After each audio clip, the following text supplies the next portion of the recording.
Many of the institutions and individuals participating here having done extraordinary work in the past and will look today on the way to address the challenges faced by the entrepreneurs and the SMEs.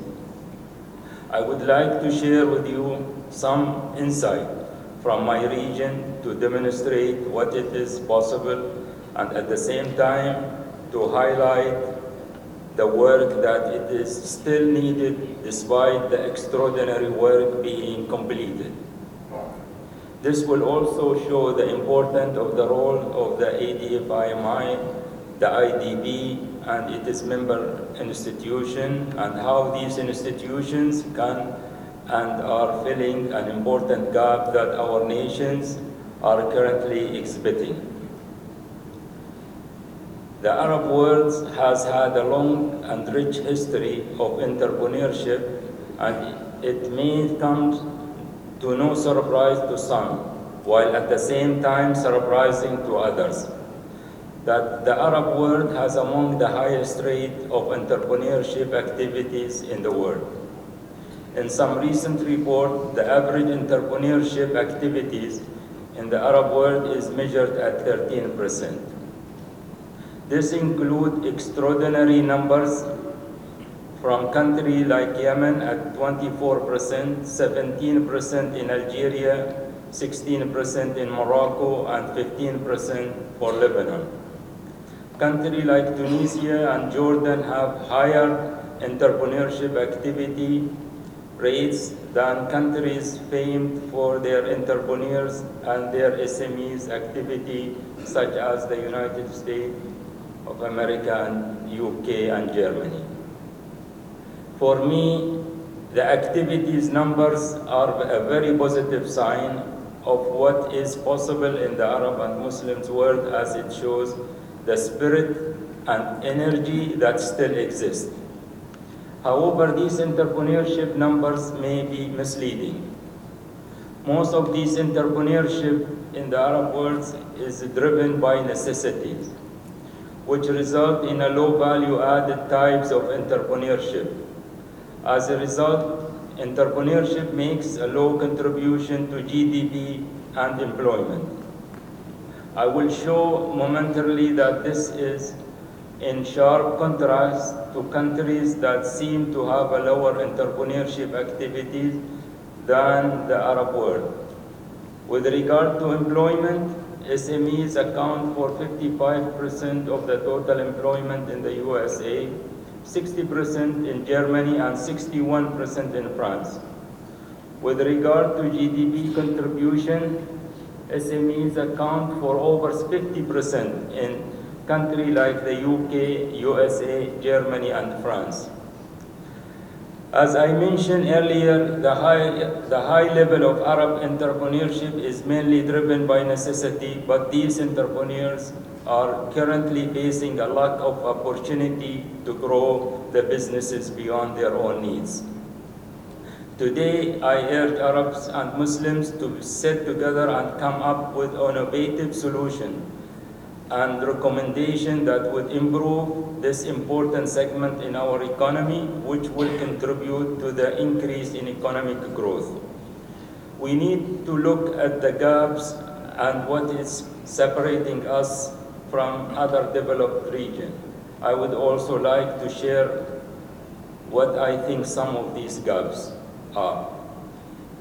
In countries where SMEs are significant contributors to GDP, entrepreneurship is driven by innovation and high value-added entrepreneurship.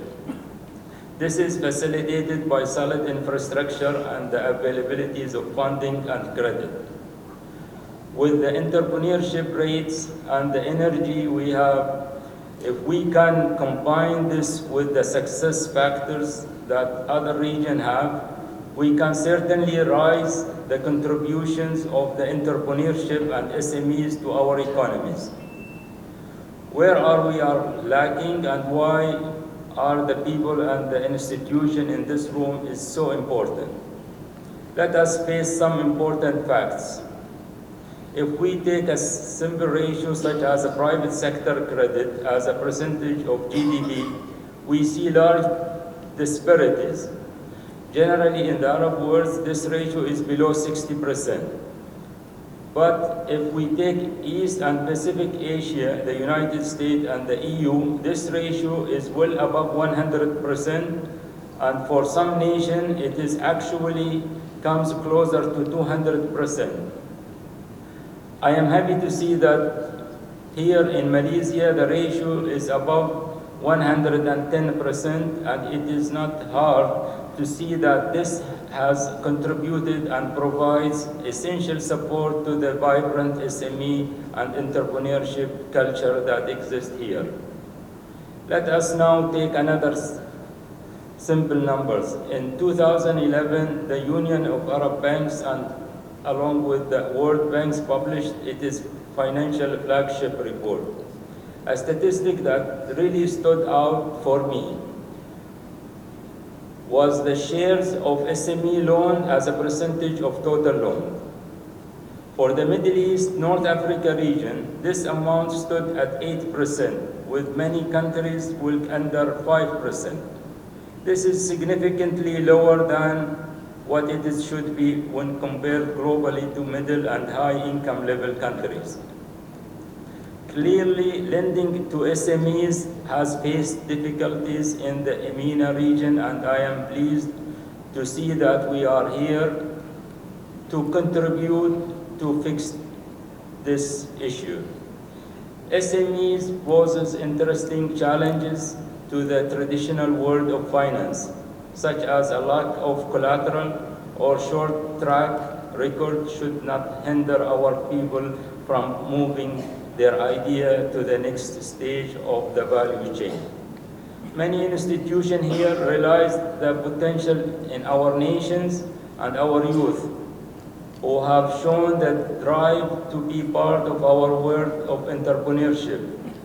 Today, conference will discuss new innovative and alternative methods as well as assist entrepreneurs in maintaining their value-added proposition. In Qatar, growing our private sectors has been a critical issue for us, and we have set up several institutions to help to do this. The Qatar Development Bank is one of these institutions. It was set up to serve a strategic partner with entrepreneurs, providing the capital, facilitating loan, advices, and skill needed to support small and medium-sized business and individuals. SMEs and entrepreneurs development is a critical part of the financial sector strategy in Qatar, which is aligned with the Qatar 2030 vision of Qatar become a knowledge-based economy. Parts of implementing this strategy, including supporting institutions that will support SMEs, such as Qatar Development Bank, which focuses in developing the startup culture in Qatar. I will conclude by thanking you for this great award, which would have the hard work of everyone at the Qatar Development Bank.